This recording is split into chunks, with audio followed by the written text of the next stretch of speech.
Olá, pessoal, tudo bem?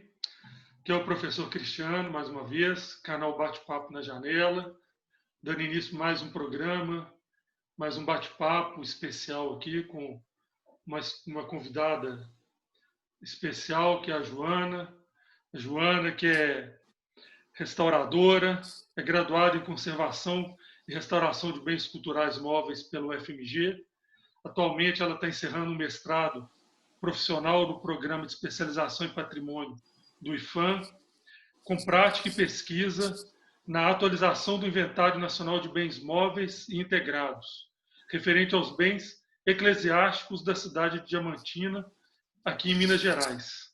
Ela tem experiência profissional em conservação e restauração em museus, arquivos, monumentos, edifícios e ateliês envolvendo os bens móveis e integrados de diferentes suportes e tipologias. Oi, Joana, tudo bem? Oi, tudo bem? Queria agradecer a sua participação aqui, agradecer por você ter aceito o nosso convite. Obrigada pelo convite, fiquei muito feliz. É sempre bom participar em prol da cultura, né? Isso. Queria dar um alô para minhas colegas, minhas amigas, a Bárbara e a Thalita. Te amo, Oi, Joana. gente. Tudo bem com vocês? Boa tarde, garotas. Boa tarde, Boa Joana. tarde. Obrigada por estar aqui, por ter aceitado o convite, conversar um pouquinho com a gente. Eu que agradeço, espero contribuir. Ô, Joana, na sua apresentação nós falamos muito de bens móveis, né, de bens integrados, né, a questão da conservação, da restauração. Você podia explicar para a gente um pouco o que são esses bens culturais, esses bens móveis, né? E qual é a importância dele para a nossa cultura e para a nossa memória enquanto povo? Certo. Dentro dos conjuntos, as instituições de gestão do patrimônio criam algumas categorias, né, que facilita tanto a gestão sobre esses bens, quanto também facilita a linguagem em torno dessa proteção ao patrimônio, em todas as discussões que ocorrem a respeito, como ferramenta de literatura que trata a respeito também. Então, são criadas algumas categorias. E dentro dessa categoria dos bens materiais, existe a categoria dos bens móveis, que, como o próprio nome diz, são peças fáceis de ser transportadas, né? Elas têm a característica da mobilidade, por exemplo, esculturas, pinturas, geralmente, né, são peças de menor dimensão. Dentro dessa categoria dos bens materiais, também existem os bens integrados, que são bens ligados mais à arquitetura dos edifícios, como, por exemplo, os retábulos das igrejas, os arcos cruzeiros, os púlpitos, né? Eu dei um exemplo através da arte sacra, porque tem sido a praia mais frequentada por mim nesse momento da minha vida, né? Deu para entender basicamente o conceito desses bens materiais? Uma igreja, né? em si seria um bem imóvel? O edifício é um bem imóvel. Dentro dele são guardados acervos de bens móveis e de bens integrados, que são essas estruturas maiores, que, apesar de estarem ligadas com proximidade à parte estrutural, elas também apresentam elementos ornamentais.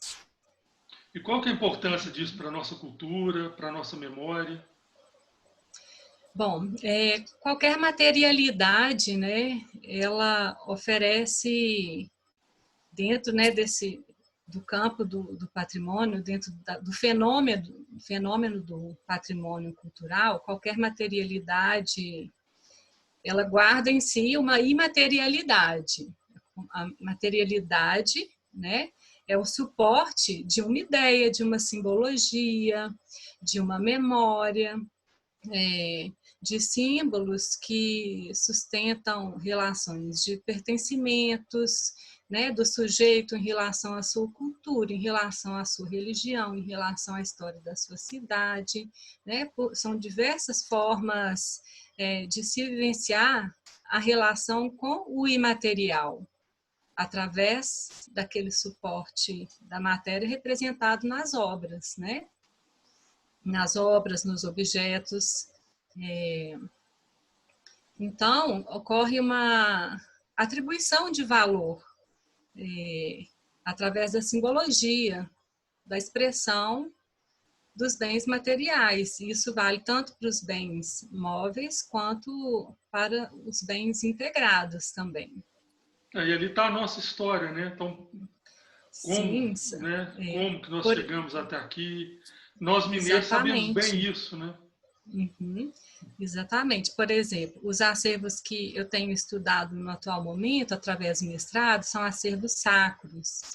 É muito bacana você prestar atenção durante o contato com esses bens, inclusive nas questões técnicas, de formas construtivas de produzir os bens, a materialidade, né, os materiais disponíveis na época em que foi feito, tudo isso traz informações. Então, são valores diversos que podem ser atribuídos a esses bens dentro do fenômeno cultural. Entra o quê? A arte, a história, a música, comportamentos sociais, história da formação das cidades, dos povos.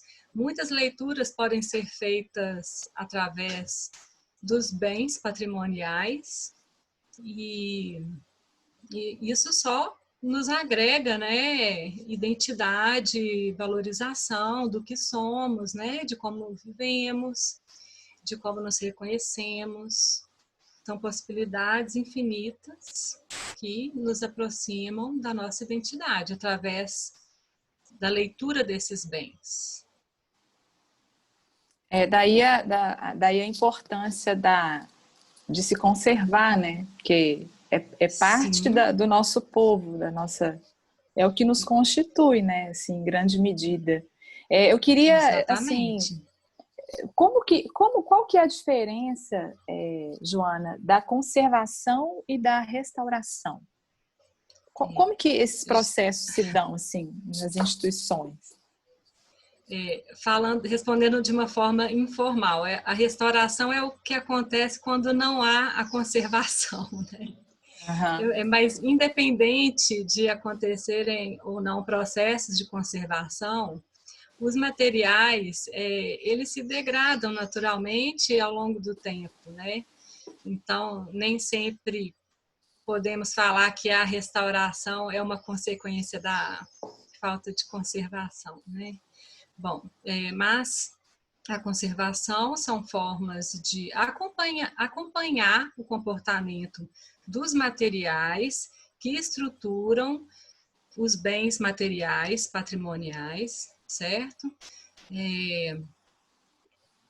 Para que esses materiais não alcancem um momento de degradação, uma situação de degradação irreversível, onde ele se perca e se deteriore completamente com o tempo. A conservação é uma forma de defesa também do patrimônio,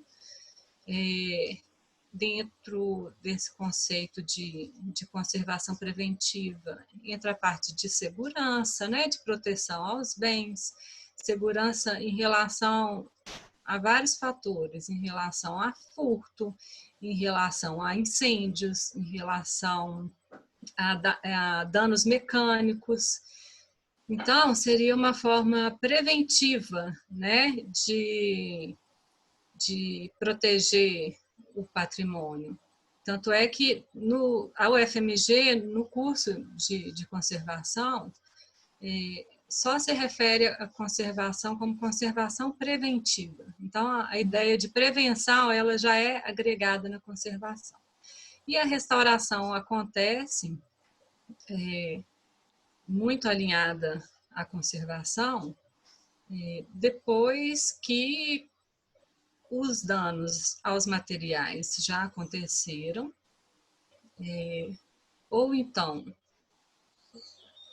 atenuando um pouco algum processo de degradação que esteja em andamento, né, continuamente, e todo esse trabalho de restauração acontece em cima de uma ética profissional, né, onde o restaurador respeita a originalidade dos bens, procura sempre usar os materiais de intervenção conforme a materialidade original dos bens, respeitando a estética original. Resumindo, o trabalho é feito de forma a se colocar uma intervenção mínima nas peças. Entendi. Então, a conservação ela é algo que vem antes, né? Exatamente. A conservação tem que ser antes e constante. Desculpa te interromper. Uhum. Não, mas entendi. E tem alguma maneira, assim, da gente... Existe métodos, formas da gente conservar, né? Sem precisar restaurar, assim, para que não chegue nesse ponto, a esse ponto da restauração, ou não? A restauração, às vezes, ela vai ser necessária, ainda que se conserve. Olha, eu tenho comigo que o primeiro passo para a conservação preventiva é através da educação patrimonial. Porque, apesar dos materiais sofrerem degradações naturais ao longo do tempo, esse tempo é muito longo. Os principais danos são causados por danos mecânicos, às vezes falta de cuidado na manipulação das peças, às vezes aplicação de um produto de limpeza incorreto, às vezes por exposição ao sol, por exemplo, uma imagem sacra que está localizada no lugar incorreto dentro do templo. Essa educação, às vezes os visitantes, né, de um museu, ou de uma igreja, ou de qualquer espaço patrimonial que guarda um acervo, os visitantes, por falta de conhecimento, têm algumas atitudes que causam danos ao patrimônio. Então, quando você tem uma consciência patrimonial, você se comporta melhor diante dos bens, você valoriza mais. Por exemplo, os proprietários procuram se informar melhor a respeito de como cuidar dos seus acervos, né, das suas coleções. Então, eu acredito que a consciência em relação ao valor do patrimônio cultural é o primeiro passo para a conservação.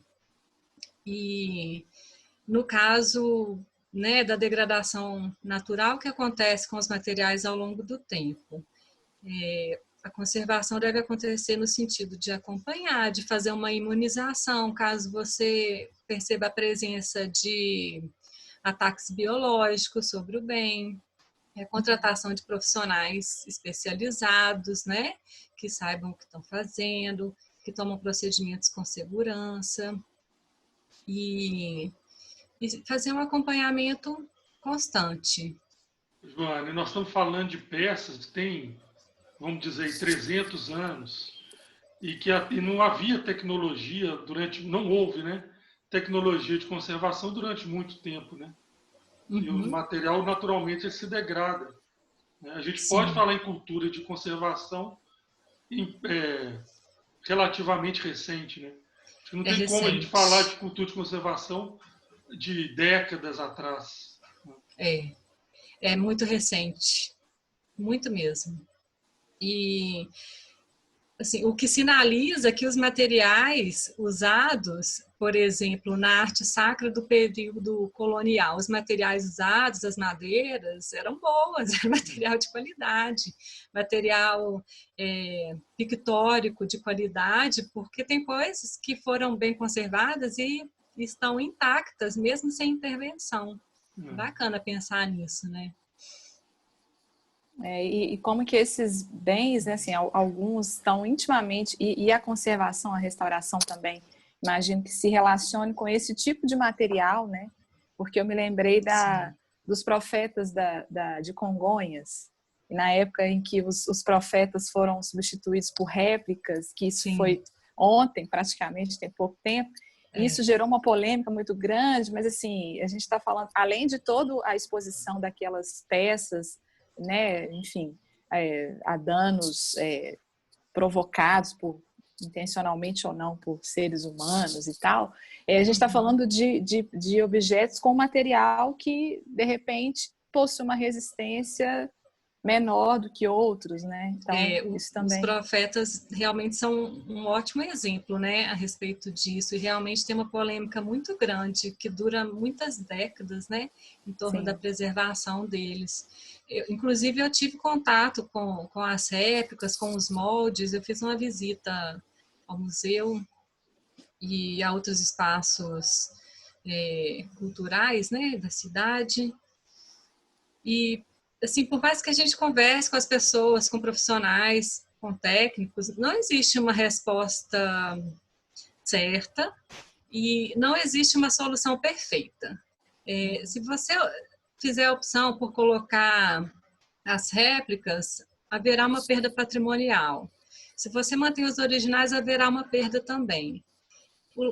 O negócio é fazer uma política de redução de danos, né? Tentar pesar todos os prós e os contras e, enfim, acho que quem deve ser ouvido em primeiro lugar é quem vive aquele patrimônio, né? É a comunidade, são os devotos, são os fiéis. O que seria importante para eles? Porque às vezes colocando uma réplica, você está preservando o bem original, mas você está causando uma perda patrimonial afetiva.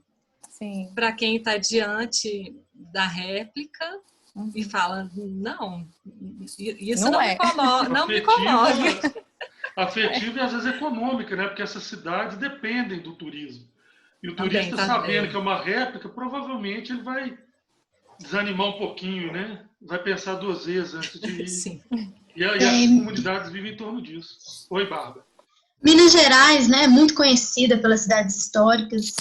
E aí, com certeza, esses problemas e essas questões, né, a gente devem ser vistas em muitas dessas cidades.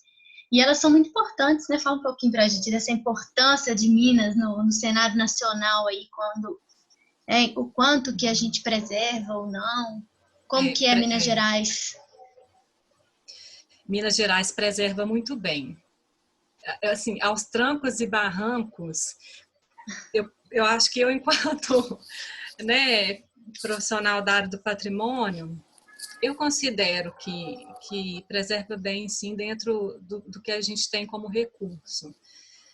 Ainda mais estando em Diamantina, né, que foi uma cidade que ganhou o título de patrimônio, né, pela Unesco em 99, cujo assim, o principal argumento, né, para a Unesco ceder esse título, a Diamantina, foi a preservação da cidade, em seus aspectos coloniais, né? Você então, sente isso, então, que Minas tem essa questão da preservação um pouco mais forte mesmo, né? Tem uma valorização grande do nosso patrimônio. E não é só em relação às edificações, sabe? Ao traçado urbano, não é só em relação a essa materialidade, né, urbana, mas também em todas as vivências culturais. As festas religiosas, né, são um ótimo exemplo disso. As festas que aconteciam no século XVIII acontecem até hoje, é claro, né, que vão ganhando novos elementos culturais de povos diferentes, né, as culturas vão se agregando, né, principalmente em relação às festas católicas, onde se misturam, né, elementos indígenas, a cultura africana, né, tem a questão do sincretismo, tem alguma dinâmica, resumindo, né, tem alguma dinâmica dentro dessas celebrações religiosas, mas a essência é a mesma, desde séculos atrás. Esses são Você os acha bens que imateriais, Joana? Como? Esses são os bens imateriais? Sim, os bens imateriais. Então, essa questão, né, esses bens imateriais contribuem para a preservação, né, dos bens materiais no nosso estado. Essa conexão entre as festas culturais que estão relacionadas, às vezes, com o catolicismo, e aí daí vem também, né, essa grande preservação. Certamente. Inclusive, isso é um argumento que eu estou utilizando na minha dissertação. A minha dissertação, ela está sendo feita em defesa do patrimônio material sacro de Diamantina e região. E um dos argumentos que eu estou utilizando para defender esse patrimônio é como que esses bens sacros que estão dentro dos templos se desdobram de múltiplas formas pela cultura, não só na cultura, mas na economia da cidade, nas prosas, nas manifestações musicais.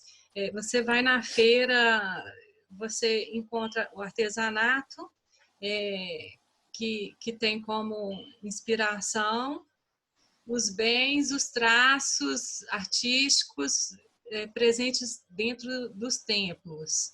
Né? Um importante artista de Diamantina, um cara sensacional, chamado Marcelo Brant. Ele é nascido na cidade natural de Diamantina, é artista há muitos anos, desde novo, e a principal inspiração do trabalho dele é justamente a arte sacra. Ele faz estandartes maravilhosos, ele participa da decoração de festas, festas externas e celebrações internas nas igrejas também. Então, essa materialidade do bem patrimonial, ela se desdobra numa imaterialidade enorme.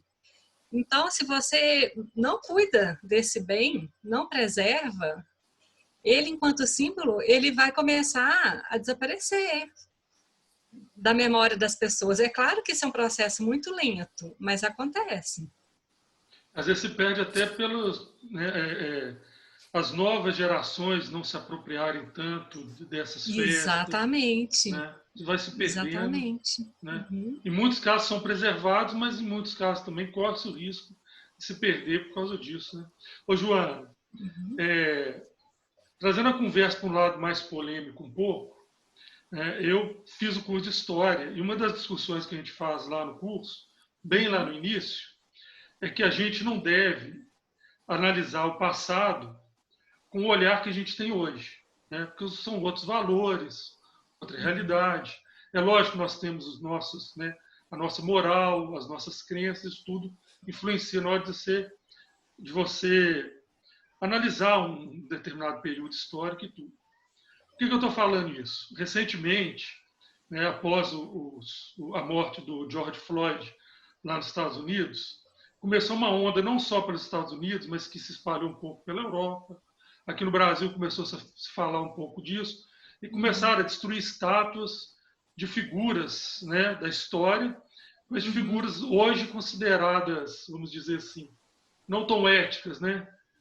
Por exemplo, no Brasil, alguns bandeirantes, né, que escravizaram índios, né, utilizaram mão de obra escrava, mataram para poder ampliar o território nacional. Né? Como é que você vê isso enquanto uma pessoa que trabalha com a conservação do patrimônio histórico, né, dos bens materiais, conforme a gente fala? Como que você enxerga isso? Né? Que impacto você acha que isso pode ter na memória de um povo, de uma nação? Olha, eu não condeno, porque quem está agredindo aquela imagem está agredindo, na verdade, está querendo silenciar uma memória triste, uma memória que relembra fatos de pessoas que não respeitaram direitos humanos, né? De pessoas que feriram direitos humanos. Então, eu não condeno, mas eu não concordo. Dá para entender a diferença? Eu não condeno porque há uma compreensão, né? Uma situação de racismo é uma situação muito grave. As manifestações têm um fundamento muito real, muito justo. São coisas sérias que acontecem em torno da questão do racismo e as pessoas se manifestam com revolta e destroem essas estátuas no sentido de destruir a simbologia pesada que essas estátuas representam. Eu vou falar sobre um teórico agora, não vou cair numa conversa academicista não, mas tem um teórico brasileiro que fala algo a respeito, indiretamente, né? Ele fala algo a respeito que tem muito a ver com essa discussão. É o Piano de Menezes. Ele é um historiador, arqueólogo, museólogo e atualmente, aliás, há muito tempo já, ele faz parte do Conselho Consultivo do IPHAN. Ele costuma falar sobre 5 categorias de valores que podem ser atribuídos aos bens. São os valores cognitivos, ou seja, a partir dos bens você pode tirar qualquer informação que colabore para algum campo científico. É quando você faz uma leitura da obra, né, do bem patrimonial enquanto documento.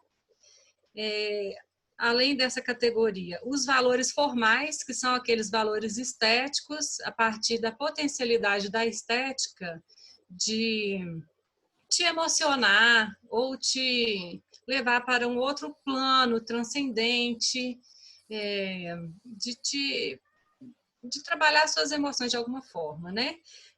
Outra categoria, a categoria de valor afetivo, que eu gosto de usar como exemplo o ato de devoção, que acontece em torno dos bens patrimoniais religiosos, no caso. A categoria dos valores éticos, que respeita o acesso ao patrimônio, basicamente trata do direito à cultura. E dos valores pragmáticos, onde os bens podem ser fruídos por aqueles sujeitos que mantêm alguma relação, alguma vivência, alguma identidade com aqueles bens. Por exemplo, as igrejas não são apenas espaços para se fazer uma oração, são espaços equipados para isso, decorados para isso, né, que oferecem um estímulo para isso. Então, ele define o uso pragmático, né, a categoria de valor pragmático, como se fosse algo além do uso do bem, é o uso qualificado do bem patrimonial. Então, voltando para as estátuas. As estátuas que representam figuras polêmicas na história mundial, nacional, seja, né, em qual escala for. Eu acho que elas poderiam ser ressignificadas, sabe, ao invés de destruídas, porque você não está destruindo só um valor de memória, a memória de alguém que já fez mal à humanidade, mas você está destruindo informações a respeito de arte, a respeito de informações cognitivas, por exemplo. Quantas informações você pode, né, extrair a partir daqueles bens? Inclusive informações históricas, diversas. Então, como que eu penso que essas peças poderiam ser ressignificadas? Eu acho que elas poderiam ser tiradas do espaço público, nesse sentido de homenagem, sabe?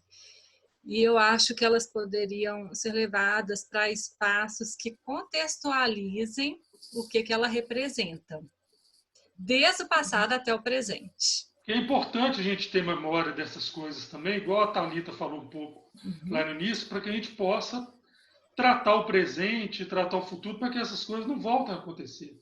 Exatamente. Quando muitas pessoas negam o Holocausto, por exemplo... Exatamente, era o exemplo que eu ia citar. O Museu do Holocausto, né? Vários espaços... Na África do Sul, eles têm o Museu do Apartheid, né? Do Apartheid. Onde ficam as lembranças, assim, lembranças ruins, né? Da segregação, mas exatamente. Que é importante lembrar para não trazer de volta. Exatamente, são referências daquilo que a humanidade não quer viver de novo. Exato. Então, quando você destrói, você está destruindo um processo que pode acontecer, um processo de luta, onde aquela imagem, aquela estátua pode, na verdade, fortalecer a luta. Eu consegui responder mais ou menos essa ideia ótimo. que vocês achei essa ideia sua Sim. muito boa. Né? E tem outra questão, dá tempo de falar só mais um pouquinho? Dá. Essa questão de abrir precedentes, né? Se você abre precedente de autorizar de alguma forma, não sei, uma instituição pública autoriza ou então faz vista grossa para a destruição de uma imagem, porque tem toda uma ideia moral em torno daquilo, você abre precedente para que isso aconteça em outros campos, em outras áreas, em outras esferas. Por exemplo, por que a figura... O George, a estátua pode ser destruída a partir do evento com o George. E aqui no Brasil, por exemplo, as mesmas pessoas que aplaudiram, né, essa destruição da imagem, essa manifestação, as mesmas pessoas que aplaudem isso criticam imagens católicas sendo destruídas por grupos religiosos extremistas aqui no Brasil. Então, a gente tem que manter uma coerência, né? Porque senão a coisa acaba virando subjetiva, né? Eu posso destruir porque aquilo me incomoda. Os terreiros de candomblé, de umbanda, sofrem ataques constantes aqui no Brasil. Isso deixa várias pessoas chateadas, tristes, as pessoas criticam. Então, eu sou mais da ideia de ressignificar. Não, foi muito claro, foi muito bom. Foi, Bárbara? Sim, com certeza. Não, só estou concordando. E foi claro. Bom, Joana, eu queria te agradecer, então. Acho que foi ótimo, né? Foi bom a gente esclarecer. Não é um assunto que as pessoas estão tão acostumadas, mas eu acho que é importante a gente trazer justamente para isso, para que a gente possa ter um pouco, né, de noção, de dar valor, né, à nossa memória, né, aquilo que mostra um pouco de como que nós chegamos até aqui. Né? Nós, mesmo em Belo Horizonte, estamos cercados de cidades históricas por perto. Né? Nós temos Ouro Preto, Mariana, São João del Rei, Tiradentes, Diamantina já é um pouco mais distante, mas é perto também, não é tão longe. Né? Então, assim, né? Belo Horizonte mesmo não é uma cidade nova, mas que já tem história para contar. Então, eu acho que é importante a gente trazer essa discussão, né? E como especialista como você, nos enriquece e nos deixa muito alegres. Então, eu queria te agradecer muito, tá certo? Obrigada. Nós estamos aqui abertos. Quando você precisar, né, as nossas portas estão abertas para você. Muito obrigada. Espero ter contribuído para vocês, para todos que vão ter oportunidade de ouvir a entrevista, né, o bate-papo. Qualquer coisa que precisarem a respeito, né, da minha área, eu estou disponível para ajudar, para opinar, para participar. E fica esse o meu recado, valorizem a memória, qualquer referência que a gente tem nessa vida é algo tão importante, né? Ainda mais com esse evento tão gigante que está sendo a pandemia, que às vezes enlouquece a gente. A cultura e a arte viram referências importantíssimas para a gente se manter no nosso eixo, no nosso centro, para a gente não se perder afetivamente, para a gente se localizar enquanto seres afetivos, seres sociais, né? A memória e a identidade participam disso tudo, da nossa estruturação. E que todos fiquem bem. Desejo saúde a todos. E agradeço pela oportunidade de participar desse bate-papo. Bacana. Bárbara e Thalita, obrigado também. Até uma próxima. Obrigada a todos. Um abraço. Obrigada, Joana. Boa noite para Valeu. todos. Até a próxima. Boa noite. Gente, espero que vocês tenham gostado, né? Deixem o seu like aí, façam seus comentários, inscrevam-se no canal, ajude a divulgar essa mensagem. Esperamos encontrar vocês todos numa próxima oportunidade. Um abraço a todos, até a próxima.